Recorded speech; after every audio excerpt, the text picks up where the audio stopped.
everyone is okay with talking about sex when it comes to like reproduction. The day you're married, next day people will be like, baby come, kind of. That part of sex is fine, but when it comes to this idea of satisfaction or pleasure, that is the taboo.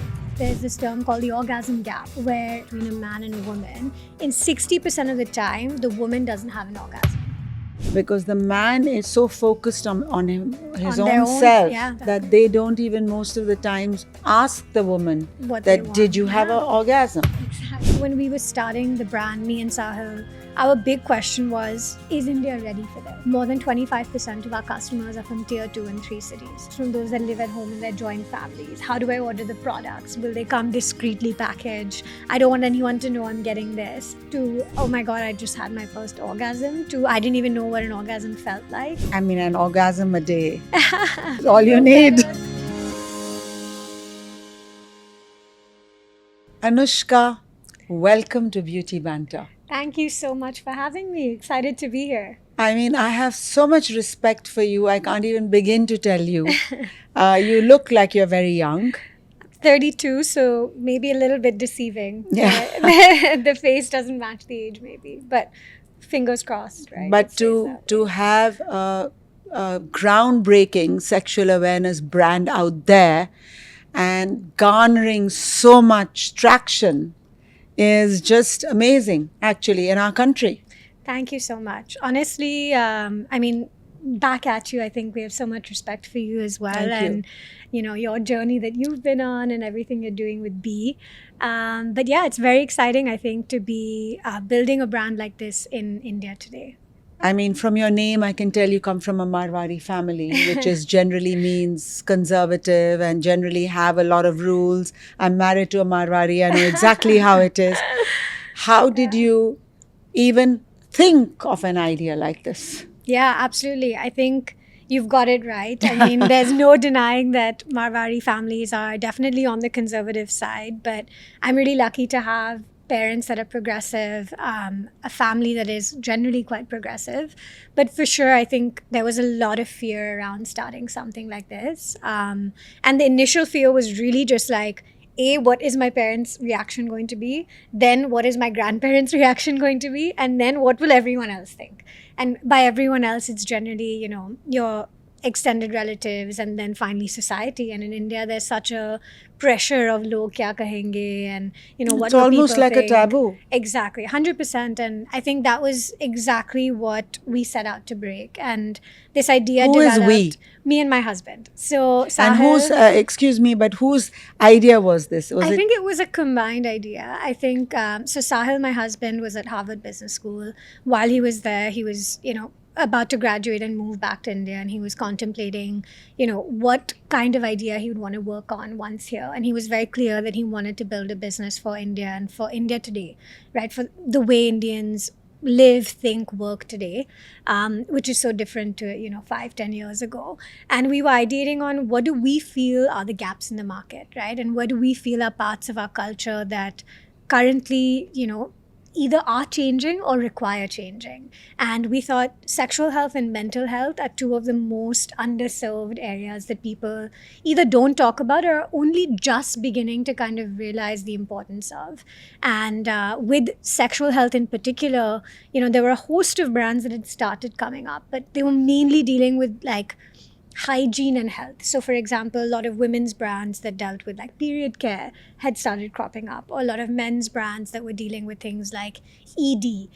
But there was no brand that actually was thinking about education and the dialogue around it. And that's where we were like, exactly like you said, there's such a taboo that's so ingrained into our culture that, you know, that is what requires that changing. That is, you know, where you have to begin first, is addressing that taboo, opening the conversation, and then only thinking about what kind of products people might want to incorporate into their lives to, you know, have a better and more positive sexual experience, or, you know, image around, you know, what sex can even be. So I did a podcast with Shobha Day, and she talked very openly about, you know, the taboos in our country and all of that, sex being one of them. And just the feeling of being satisfied is almost a taboo. Exactly. You know, Yeah. so when you have created a brand Yeah. that is going to talk about satisfying yourself, Exactly. it means, number one, it means educating Exactly. and awareness. Yeah, exactly. I think you hit the nail on the head, right? I think everyone is okay with talking about sex when it comes to like reproduction. They're like, okay, sex means okay, theek hai. Two Baby people kar are lo. married, baby kar lo. Huh. Till you're married, nobody will talk about it. The day you're married, next day people will be like, baby kab kar rahe ho, So that part of sex is fine, but exactly like you're saying, when it comes to this idea of satisfaction or pleasure, and that especially of a woman's pleasure, that is the most taboo of the taboo Of course. subject. And Of that's the part course. that we were like, look, at the end of the day, that needs to be addressed because it is natural, it's a part of life, and the less we talk about it, the less people will feel ready and able to even explore this very natural part of their own life. Well, more so that need to be educated about female satisfaction is the man. Exactly. Because the man is so focused on his On their own own, self. yeah. And Exactly. that they don't even most of the times ask the woman What they that, did want. you have Yeah. an orgasm? Exactly. You know? Exactly. It's like... No, it's you're saying, I mean, all exactly, what all the research shows. Right. And in fact, there's this term called the orgasm gap, where it's that in 60% of heterosexual relationships, i.e. between a man and a woman, in 60% of the time, the woman doesn't have an orgasm during sex. And that is crazy because if you think about women and women, like lesbian relationships, that number goes down to only like 10 to 15%. So that gap between men and women has been constantly and consistently shown to be really, really wide. And I think it's two reasons. One is, like you're saying, men maybe not knowing or even wanting to know what their partner is feeling. And the second is, a lot of time women are also focused on the man's pleasure. That this idea is that sex ends when the man is done, and it doesn't really matter what the woman is feeling or wanting in that equation. So Well, you know what? I mean, we are still talking about the cities. Yeah. Imagine there in the villages. yeah. I mean, Yeah. it doesn't even exist. Yeah.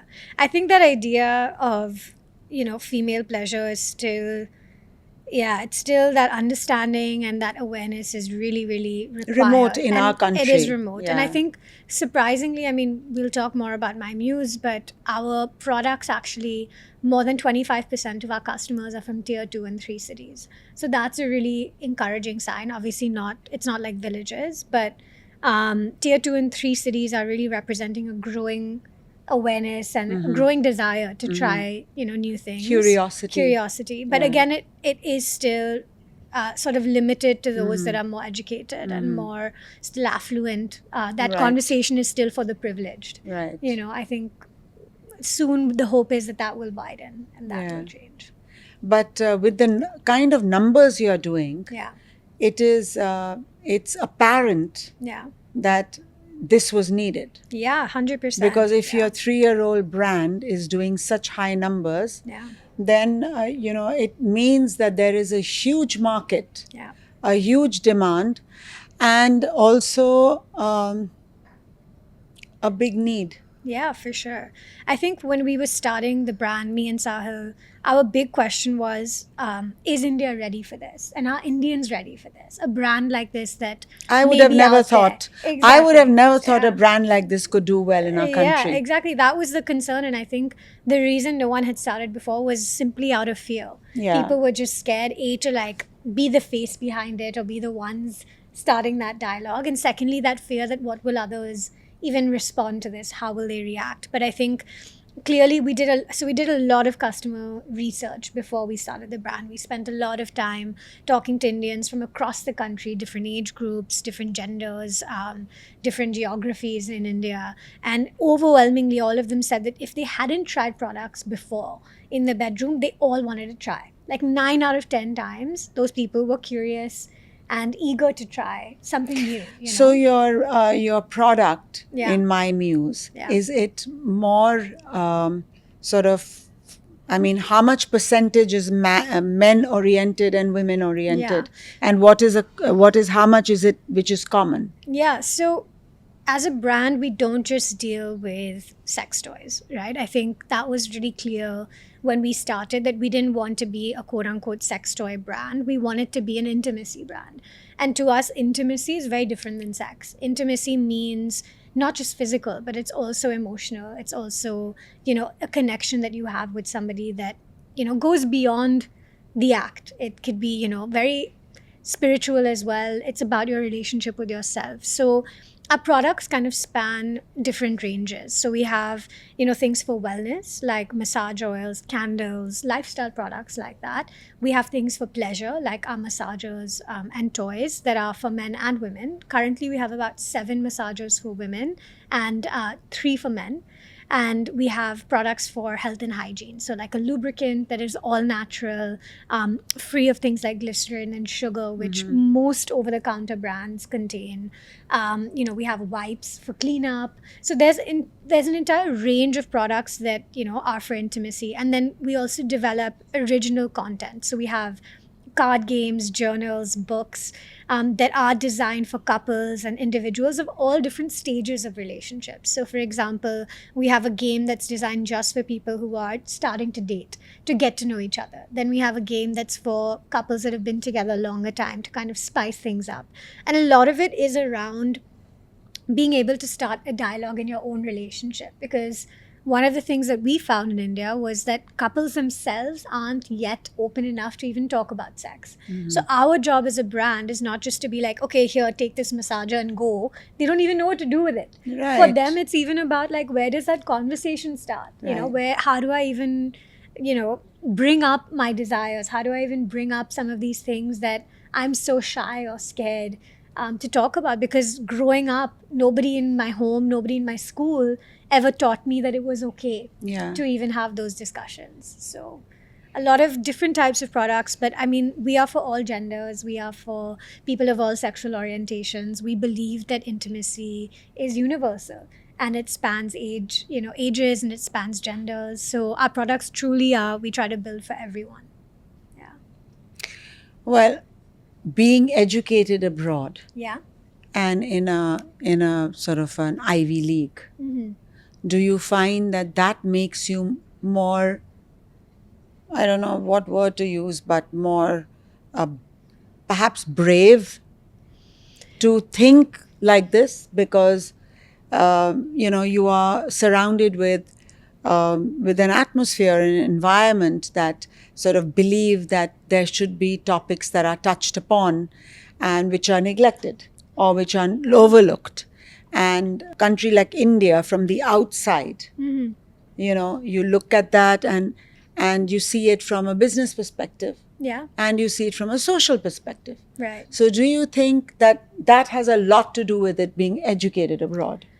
I think it has maybe a part to play, but I actually wouldn't pin it down to that. I think honestly in India today there's been so much phenomenal change happening at the grassroots level in our country, in every specter of life, right? Whether it's social, socioeconomic, changes and people being brave and bold when it comes to everything from fashion to how they talk about gender, to section, 347 being people protesting against that, and changes happening across the board, right? So I think in India today, young people in general are standing up and saying that the things that we love about India are there, but there's a lot that we want to see changed as well. And they are starting those dialogues themselves because it hasn't happened in the generations above.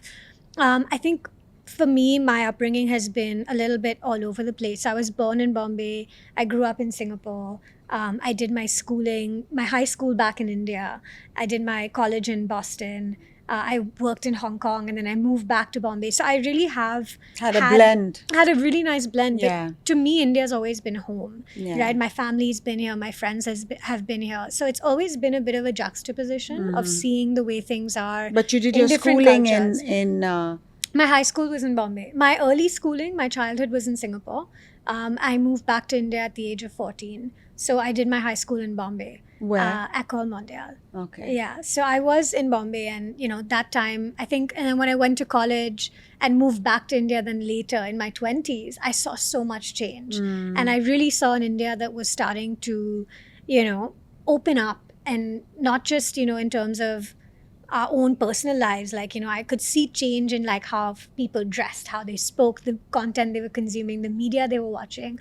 But beyond that, I was seeing like real societal change also happening, like across genders. I would see, like I said, even 10 years ago, if you asked me if I could do something like this, I would have laughed. I would have said no chance. But even the fact that my mother, extended relatives like my buas, my tatis, that I can talk to them about what I'm doing today, and they're like, we get it.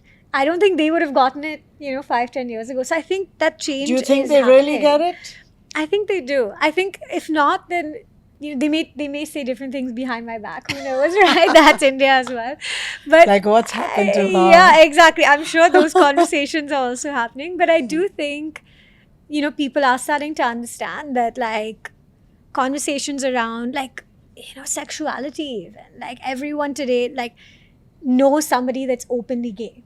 Right? I think 5-10 years ago, most people would be hard pressed to find that in their life, right? And there still may be adults in the older generation that are like, oh my God, what does this even mean? Like, we don't understand this, we don't get it. But they have to still accept it, that it's happening, right, in front of their face. And they have to understand that people aren't always going to live the way they live and by the rules that they ascribe to. So yeah, I think honestly, being abroad and kind of coming back, what it did open my eyes to was the fact that there were a lot of cultural norms in India that we grew up with, but they were kind of being pushed and tested, and people were starting to kind of question them, and that wasn't happening earlier.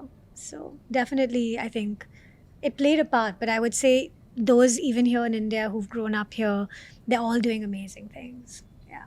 That's amazing. Yeah. I'm sure your brand caters to all ages. Yes, absolutely. And even women, when women reach a particular age where they lose interest. Yes. So obviously the family was a challenge initially. Yeah, initially. But I think, as we spoke to them, they were a part of the conversation right from when My Muse was an idea.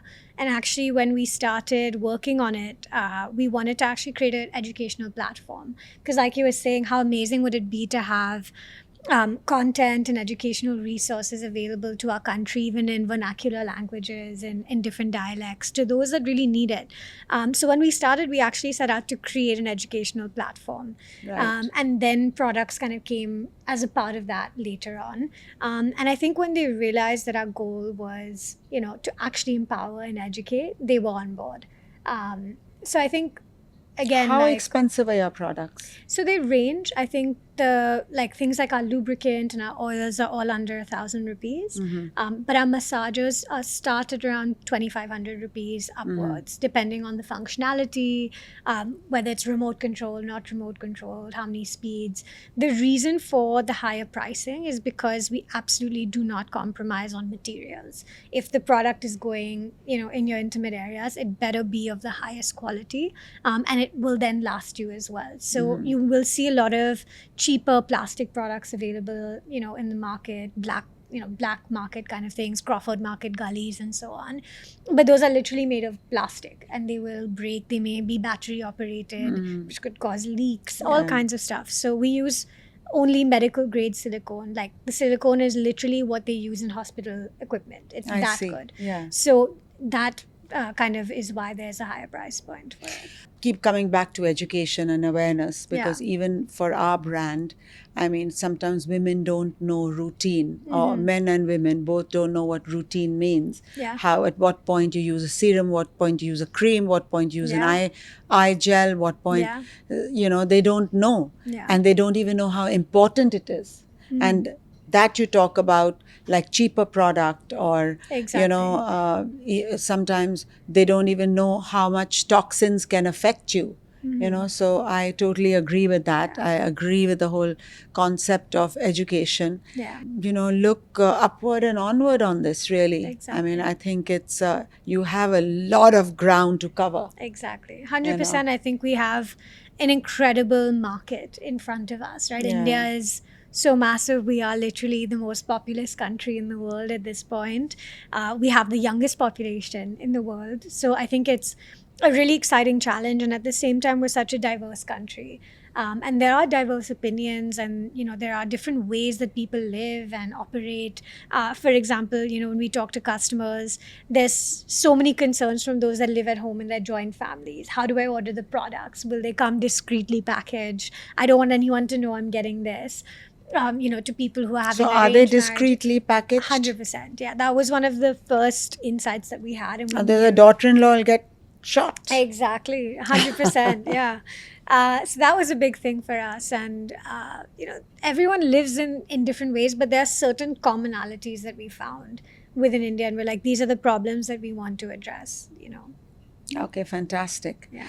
And just touching upon confidence levels. Yeah. Because a lot of mental health gets associated with this kind of thing. 100%. So do you find, from your research and your data, do you find that people are changing not to approach this kind of thing, but because of this? Yeah. Do you get feedback? 100%. Actually, we do a lot of post-purchase surveys as well with our customers. We have a Right. huge beta tester group where we keep asking them about, their experiences, not just with products, but their experiences in their journey in sexuality. People going from, I didn't even know that I could masturbate, to, oh my God, I just had my first orgasm, to, I didn't even know what an orgasm felt like. So, people have a lot of different thoughts, and they kind of are all on a journey of like self-discovery. And like you're saying, I think confidence is so tied to that. I think a lot of customers we've spoken to were like, men, for example, I don't know how to approach my partner. I don't know how to bring up that I want to try X, Y, Z. Women saying that I don't feel like I want to even expose my body in front of my partner. That's getting in the way of me being intimate with them. So many different kinds of questions, concerns, and we all feel like we are alone in that. Again, because these aren't things that are widely spoken about. But the more people talk about it, the more you realize that you're not the only one. Everyone has insecurities. Everyone has, thoughts that have, come in the way of their physical relationships. But we found that the minute you kind of start to explore on your own, that's when that translates to anything with a partner. The more you know your own body, the more you understand yourself, what turns you on, what turns you off, what works for you. That's when you can really start to then communicate that to your partner. If you don't even know what you like, how are you going to say that to somebody?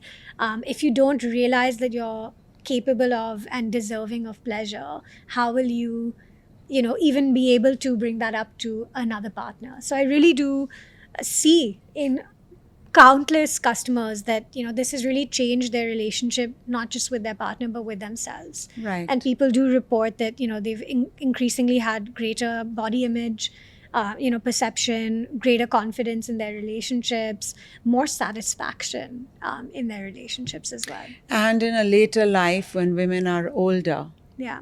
and they lose interest. There is a lot of the midlife stuff that Yeah. goes on, Yeah. where men get attracted to, women because they're not getting it from their Their own. partner. And sometimes women just give up and say, go ahead and do it, Do it, yeah. outside because, I I don't cannot do wanna- it. Yeah. Yeah. And so even that, that I think that part has is also very untapped. 100%. I actually have started having a lot more conversations. I'm a new mom, so I've started having a lot more conversations with other mothers, young mothers as well. And actually, this problem that you're describing isn't just limited to like older age, which however you define that older age. I think anytime people are in long-term relationships, this idea of like novelty, spontaneity, excitement at some point goes out the window. Right. Things become routine. Things become predictable, and then aka boring, right? So the minute things become boring, we as humans crave excitement. We want something new. We want, to have new sensations, new experiences, maybe a new partner, right? But it's really about going back to the root of it, right? Like, what is it that you find exciting, and can you still enjoy exploring new things with your partner? And even those things that are routine and boring, can you still find joy and pleasure in them? And for women, it's especially complex because sex isn't just physical. So much of it is tied to our emotions, our mood, how we feel about ourselves on any particular day, where we are in our cycle, our hormones. Postpartum, most women are scared to have sex again. They literally, it's like they needed that to have the baby, and then they're scared to do it again after. There's so many layers involved. And I think, like you're saying, this gynecologist, the kind of work she's doing, I think it goes beyond physical, and it's really about unpacking a lot of like the mental layers that have built up and reconnecting with your own self. And a lot of the women I've spoken to above the age of 50, for example, a lot of my Muse customers above the age of 50, they've said that they'd lost interest completely in sex because it wasn't giving them pleasure anymore. So then kind of exploring self-pleasure with something like a massager regained, they were able to regain control over their own pleasure. They were like, oh, I actually do enjoy this. Walk on air again. Yeah, and they were like, wow, this feels amazing. Like, I don't know why I had forgotten how good. So, Anushka, I meet a lot of women, and there's all kinds of fear regarding this, and even to broach it, women are fearful. Yeah. So, I think, like we have talked about, I mean, there is so many aspects to this, even the idea of the confidence, even the idea of, when women are not performing, and then if they are performing, they are almost like, prostitutes. There is so much of stigma that, people like you who have done a research in what you're doing have to go in waves to clean up. 100%. Yeah, because there's a it's lot of like unlearning that is required. a lot of unlearning. Yes. I think in particular with women, it goes back to the point you were making earlier about how, women are even told off for having a good time. And I think in Indian culture, and I mean, actually this is pervasive around the world, but especially in Indian culture, there's this idea that a woman has to be a good girl. And that's drilled in you from the time you're a child.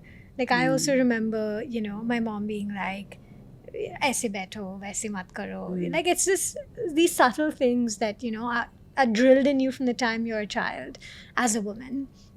And that goes on into, your adulthood. And I think when it comes to pleasure or sex, even if a woman has multiple partners and that's consensual on her part, there's this still slut shaming that accompanies it. Or there's this, idea that if a man has multiple partners, he's amazing, he's a player, he's so desired. Even But if a your woman- son has it as vis-a-vis a daughter. vis-a-vis a daughter, that double standard very much exists in our own life. And if you think about the way, you have to be honest with yourself. Like, how do you talk about other women? How do women talk about other women? And I think that's where that change has to begin, is even women changing their inner dialogue, that this doesn't make me a bad person, and then changing the way they address and talk about women around them. And that is that unlearning that kind of needs to happen. And I think it will be a while, before we reach a place where things are perfectly equal. And,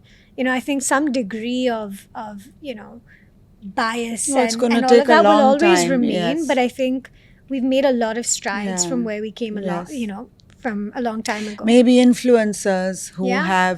who are not, influencers who really speak with passion Yeah, can make a big difference. for sure. Yeah, You there's some know, amazing educators and Yeah, influencers today yeah. out there. Actresses who Yeah. believe in this kind of thing, Yeah. they can reach out to. Yeah. But I'm fully supportive of this kind of thing because I do believe that there is a time. I mean, a country cannot progress if, any gender Yeah. is not given equal rights. 100%. You know, it just cannot progress. 100%. 100%. So in my own company is, we have girls and boys, working, and for me, I cannot consider a difference. a difference. 100%. Yeah. And so I always talk about my own upbringing, that we were brought up as, I'd say equal to boys, if not, like given more importance, Yeah. because it would help us more, Yeah. And so I didn't even know the difference, really. Yeah. And that is something that when I look back, I can only bless my parents, because imagine that the feeling of discrimination came into me when I really got exposed to the outside world. And until then, there was no Yeah. feeling. There was never a time that I could hear in my family saying, you can't speak like that, or you can't behave Be like like that, that. or you can't, Yeah. it was always the boys that are the, I don't know, funny, but the lesser of the, Of the sexes. yeah, No, for and- sure. And I think honestly, like you're talking about equality, I think we've come such a long way, in terms of, even forget in our kind of privileged society, even across the board, I think increasingly, even in rural India, this idea of educating, women as well, giving them equal rights, equal opportunities, women becoming breadwinners in their families, women taking care of their parents, and that burden not just being on, the male sibling. All of this has started to change. I think it's only in these micro interactions that I feel like a lot of that bias can still be there. Exactly like you're saying, you might inadvertently, not even consciously, say something different to your son versus your daughter. Like if he's in a relationship, you might approach that a little bit differently than, your daughter being in a relationship. And I think it doesn't even come from a bad place always. I think sometimes that little bit of, protection might be there, and that's also not something that you have to try to be like, oh, I just want to erase all of that and I want to see everything as exactly the same, because differences are there in fundamentally in the way men and women are, as people, the way that we are wired, the way our psychology works, the way that we even approach something as fundamentally human as sex, right? So it's more about honoring those differences versus letting those differences create barriers in terms of how you live your life and what you can achieve and what you can do. And, for women, for example, like a lot of our conversation at work, like we are almost a 60% female workforce at My Muse. A lot of the conversation is around period leave. Like, should women be given a day off or multiple days off to work on their period? My view of it is that actually, I personally don't believe in it, because thank God, because I don't believe in it at all. I think that you should take time off and work from home if you're unwell in any capacity or not feeling your best. But if you decide or pre-decide that you're going to block off 4 days a month when you're on your period, you're going to essentially put yourself at a greater disadvantage, right? And I think it's really about, again, celebrating your differences, but also being able to not let that be a barrier in what you do. Yeah, I mean, I think honestly, what I do is I leave it to people, and I'm like, we allow a certain number of work from home days for everyone, man or woman, and I'm like, take that day on your period day if you'd prefer to, be in bed and work that day, but don't let it become this thing that every month I'm going to do this and it's going to become an impediment to me achieving, or something that someone later can hold against me. Because they don't understand the cultural, how deep rooted it can get. Like you can't enter a temple if you have your period, you're not clean. Exactly. I mean, really? Exactly. That's what we have to work to kind of erase. That's what I mean. But they themselves are saying, oh, I need to lie down because I have my period. So, there is a lot of change. There's a lot of work that needs to be done. and but it will slowly Yes. and surely happen. Yeah, and I feel blessed that at My Muse we've been able to kind of create some of that positive Fantastic. change. And But tell me, just on a lighter note, Yeah. which is your most popular product at My Muse. at My Muse? What is the bestseller? That's a good one. So honestly, I would say our massagers, obviously, as a category, are doing the best across all of our products. And within that, in particular, for female massagers, there's two favorites. One is a massager called Groove. It's like a long, slender massage wand, and it can be used externally or internally, which makes it a perfect, like, super versatile product.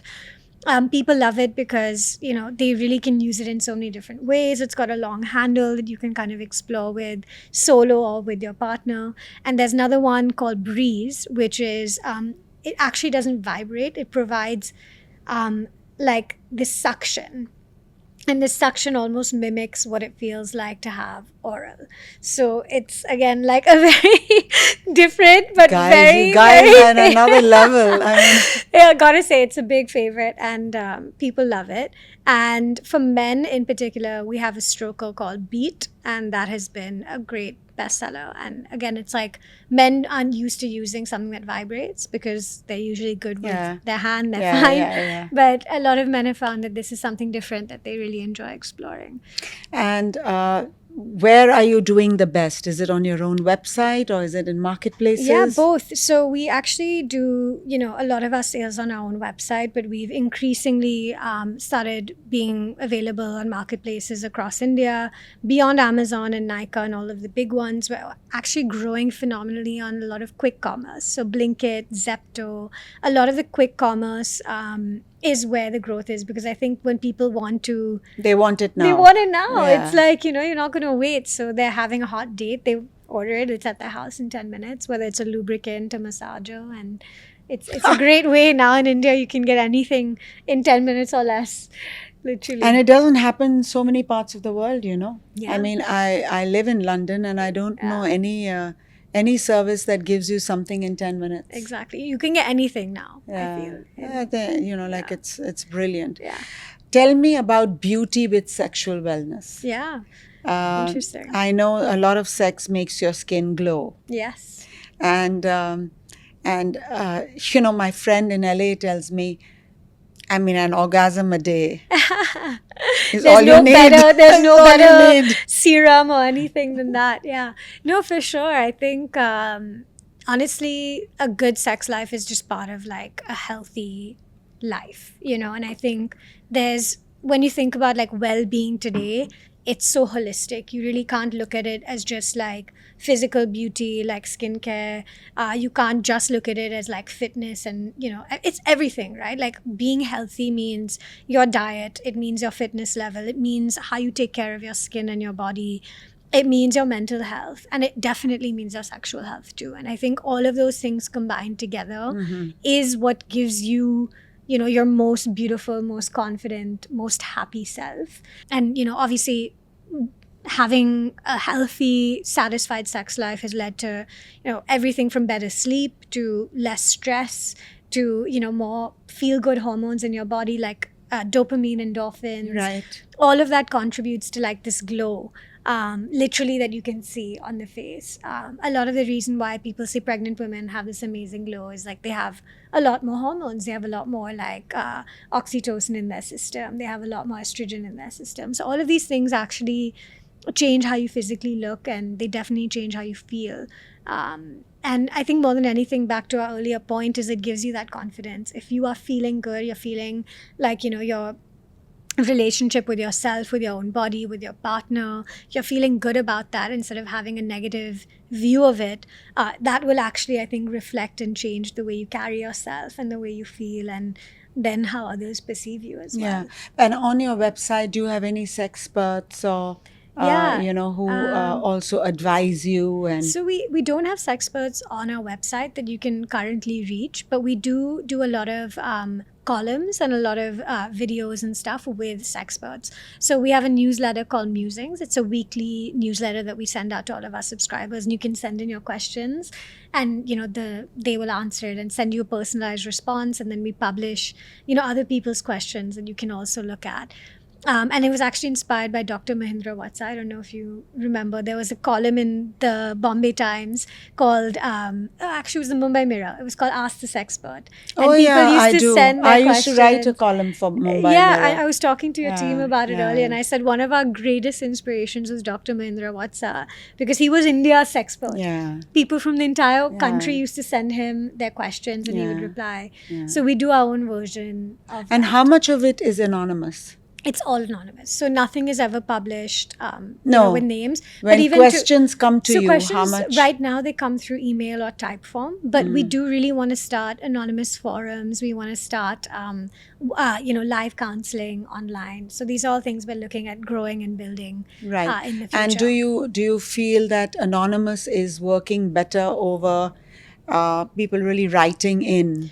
So I think people are okay to write in as long as Yeah. they know that their data is never going to be shared. Right. And we are on platforms like Quora and Reddit, which are anonymous. You can just kind of make a fake username, and there's so much dialogue happening there. There's so much, people are really unfiltered in their questions. So I think definitely anonymity is important. But again, if your data is protected, I think people are happy to share their questions. Well, I have just to say that I have, like I said, a lot of respect for what you guys are doing. Thank you so much. And I do wish you all the best Thank you going so much. forward and becoming a $1 billion brand. Oh man, inshallah, I really do hope It will, one day. it will, because Yes. look at our country and the right strategy, the right energy, and the Yeah. right intent Yeah, I love is that. most important. I love that. I really think it all comes down to Yeah, intent. So intent. I think that's beautiful. And but I have a rapid fire round. Top intimacy tip. Top intimacy tip. I think honestly, bring a vibrator into your equation with your partner, because like using it yourself is very different than your partner using it on you. Your favorite self-care ritual. Favorite self-care ritual has got to be massages. I love a good massage. A most underrated marketing tip. I think honestly, creating content that is just honest. I think just like this podcast, where Yes. it's a conversation, I think Yes. people want to see things that are authentic today. Yeah, They're tired yeah. of like stuff that's filtered, and Exactly. just be real with your audience. Yeah. Your favorite My Muse product. Your favorite. My personal favorite, I would say, is our original massager Pulse. That's like still my favorite today. We launched that over 3 years ago.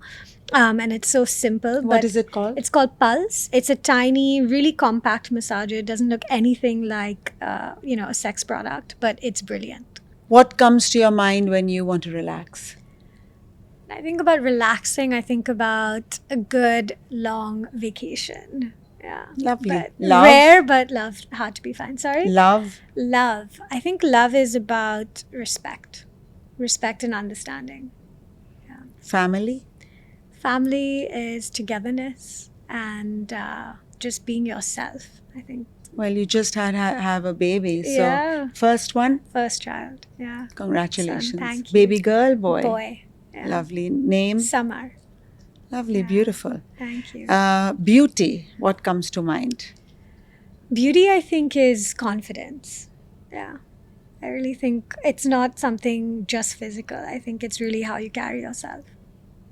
Success? I think success is winning the hearts and minds of people. And best advice you have ever got? Wow, that's a tough one. I think for me, the best advice I've gotten is that you have to have faith over fear. And that's also partly spiritual because I practice Buddhism. But I think a lot of times what holds you back in life is your own doubt. And the minute you choose to approach a situation with faith rather than fear, I think 99% of your problems can be solved right there, because it's about taking that action and that first step rather than trying to, cower from your problem. So I'm going to ask you a quick question. It's nothing to do with rapid fire. But do you think that your faith has become more pronounced or more apparent after your success? Or was it always there even before your success? I think And the fear was Yeah. always less even Yeah. before your success. Yeah. No, I think the fear was definitely there before. And I think the faith is what allowed me to go ahead anyway. Yeah. And I didn't know what the outcome would be. I was fine to just take a leap and see. But that came after a lot of doubt and a lot of questioning and a lot of like moments of, oh my God, I'm not doing this. And then coming back and be like, okay, no, I can do it. And I think that's a journey, right, that everyone goes on before they take any leap, whether it's Right. in business, in love, in marriage, in whatever it is you're embarking on. You will go through phases where there will be a lot of doubt and a lot of, questioning, and then you can either choose to take the leap or not. And I think faith is taking that leap and still not knowing how you're going to land or where you're going to land. Of course, after, if you do land and that place is, like you said, a place of success, it reinforces your belief. But I think, should I have failed or should the result have been different, I think that my faith would still be as strong, because I truly believe that everything that happens for a reason. Everything that you do is, a lesson. And if it doesn't succeed now, it'll lead you to the next thing. And it's part of your journey that will get you eventually to a place where, you truly can be happy and proud of what you've done. This is a little bit of a twisted question, but in R&D, Yes. when you test the product, because when I test my new product with B, the first person they bring it to is me. And they say, ma'am, approve. And after I approve, it goes to Dr. Dinyar, Yeah. because he is the scientist. But I am the person who's going to, me The as end the kind user. of person that, Yeah. So is in R&D with My Muse, are you the The first user? first user? Definitely. Can't lie. I will say for sure that nothing has gone out at My Muse that I personally have not used and loved and wouldn't recommend to like all of my friends. And I think And to the users. and exactly to every user. I think as people that own and run brands, it's our responsibility to Yes. make sure that Wow. anything we put out And if I is may something say we so, would dare use. say that Yeah. that's the reason for the glowing skin. Well, hopefully B products as well. I would Yes, love to yes. try those. And here is a Oh my box for gosh. you. Thank you so Please very do much. try it. There's That a looks whole beautiful. routine in there. Thank you so much. And there is a little brochure in there that will tell you all How about lovely. the product. These look amazing. I can't And, wait to try. Please double cleanse. It's very important. Okay, amazing. And That'll be new for me. yeah, and the O2 Wow mask, which is Amazing. the glow apart from My Muse. Lovely. And the plum serum, the halo oil, beautiful Sundays, Eyefinity. I can't wait to try. Thank you so much. Thank you for coming, Thank and you so thank you much for for coming. having and me, we and- tried to make it short because we know No, you this have was little beautiful. summer waiting at Yes. home. No, this was an amazing conversation, Thank you. and I truly appreciate you. Thank having you, me. thank you.